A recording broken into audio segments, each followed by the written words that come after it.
Hi guys, welcome back to my channel. So today's video we're going to be doing another episode of Decoded, and today we're going to be decoding the Wet n Wild Color Icon eyeshadows. I have three different, I don't want to say they're palettes, but I have three different, yeah, I guess they are palettes. I have three different palettes. Actually I have a single. So these are all the color icons, and I decoded the whole ingredients list. Now, the weird thing is though that they're all color icon eyeshadows, but they all have different formulations. And I swear that the single eyeshadows are definitely different from the trios and the 8 pans. The 8 pans and the trios seem to be the same formulation to me, but they're actually all different. So as I mentioned before, they all have different ingredients lists, but I actually meant to say they all have the same ingredients, but all in different percentages. So the first ingredient in all of them is talc, and I believe the single eyeshadows have dimethicone / methicone copolymer, which is an anti-caking agent. That's the only ingredient that's not found in the other two, but for the most part, the ingredients lists are like completely the same, but just in different percentages, which is weird because I feel like from a manufacturing standpoint, it would actually be more cost effective just have the same formulation for every single eyeshadow instead of actually mixing in a little bit more of this or taking out less of this ingredient. But anyways, let's just get into it. So after decoding these eyeshadows, they have 5 ingredients that are similar to the Becca Shimmering Skin Perfector that was my first decoded.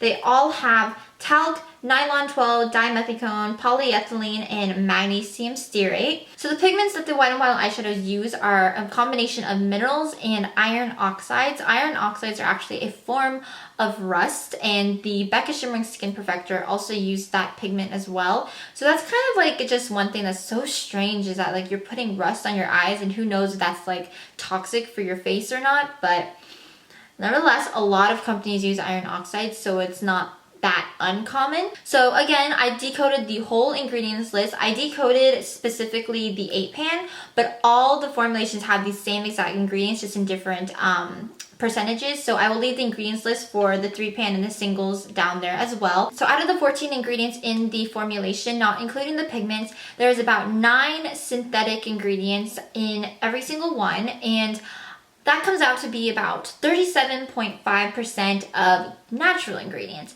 But I was looking at the ingredients list a little bit closer, and to be honest, I highly doubt for the price point of these that a lot of these ingredients that they use are the natural form. They're most likely the synthetic form, so which means that they've been chemically modified to be stronger or more effective, but not necessarily healthier or better for you. So a more accurate number I would give these is actually a 11 out of 14. So there's 11 synthetic ingredients that I counted, which comes out to be 21.4% of good ingredients. Now, just so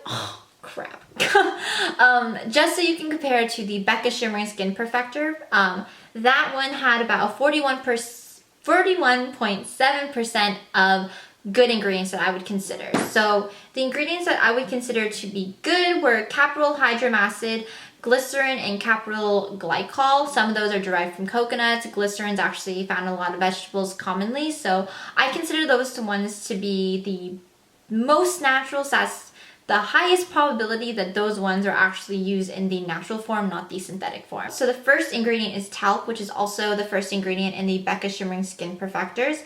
The second ingredient is aluminum starch octenylsuccinate, which is an anti-caking agent.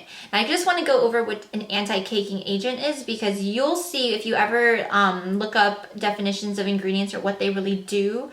A lot of the time you'll see anti-caking, and no one knows what that means. And caking really just, we think about cakey, like when we hear the words like, hey, oh, your foundation looks kind of cakey. I honestly don't really know what it actually definition-wise means, but I think with cakey face, it's just really heavy-looking foundation. Well, cakey in this case actually means it bunches up. So whenever you kind of go through an eyeshadow and it kind of just balls up on you and it doesn't blend into the skin really smoothly and the application isn't as even, that's what will actually happen. But when you add this anti-caking agent, the eyeshadows just go on so smooth and so pigmentedly, and it doesn't really ball up into little like little balls. The second ingredient I want to talk to you guys about is Dimethicone. You'll see Dimethicone in a lot of different formulations, especially primers. Dimethicone is really what just gives that really silky feel to it. It's actually a polymer based off of silicone, and I really think that's the reason why these eyeshadows just go on so incredibly smooth and even.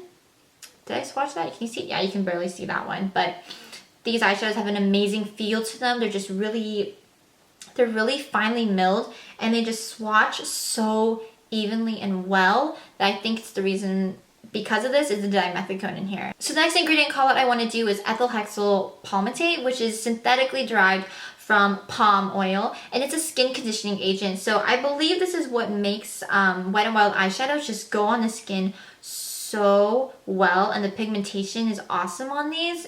I believe it is because of the skin conditioning agent, because sometimes when you add a little bit of something like oily to something, it just sticks on your skin so much better than just a straight up powder.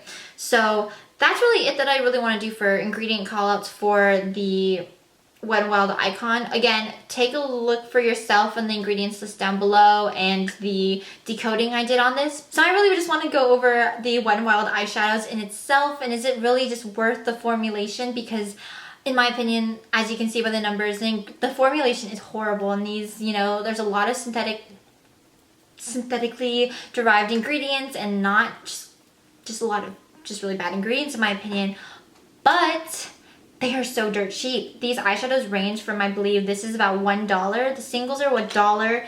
The trios, I don't even know, maybe $3, and this is like $5 to $8. It's an incredibly great deal for how many eyeshadows you get and the performance of these.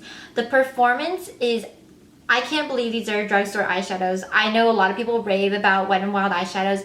For good reason. They are amazing. I absolutely am in love with the Comfort Zone palette. This is the one right here. I mentioned this in my favorite drugstore eyeshadows video. Like, this stuff is, it's so good, and the pigmentation is awesome on these. Like, they have such a smooth, buttery feel to them. They do have a little bit of fallout. I will say that these eyeshadows are very, like, very fragile. Like, I've already broken one, and I never travel with these palettes because they're in this kind of cheap plastic packaging. But I mean, for the price point, I wouldn't really expect like anything. But I mean, like, come on, like, so amazing. And the color choices is so interesting. Like, this color right here is one of my favorite. Like, I don't wear this ever. That's the problem. It doesn't look very good on me, but it's just so unique. It's like a silvery green neutral color. It's fabulous. One day I'm gonna have to figure out how to work with this. And then there's this color that looks just like Insomnia by Makeup Geek, and then you have this really great green that's a little bit powdery, but like that's because of the mica, which is like the shimmers you see in this. So for the most part, I think for me, these eyeshadows kind of are worth it just because the price point is really, really, really low on these.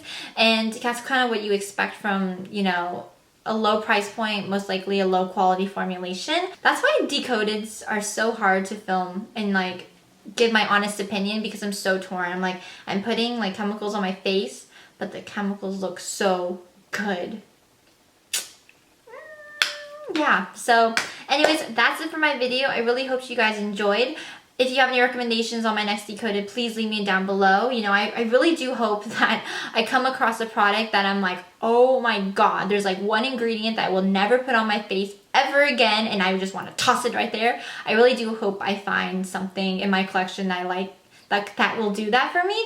Not because I want to give hate or anything. It's just, I don't know, just all these videos I've been making so far for Decoded are like, oh my god, like the formulation is not that great, but I love it so much. And I want something like the formula's horrible and the product's crap and just leave it. So anyways, that's for my video. Thank you guys so much for watching, and I'll talk to you guys in my next. Bye!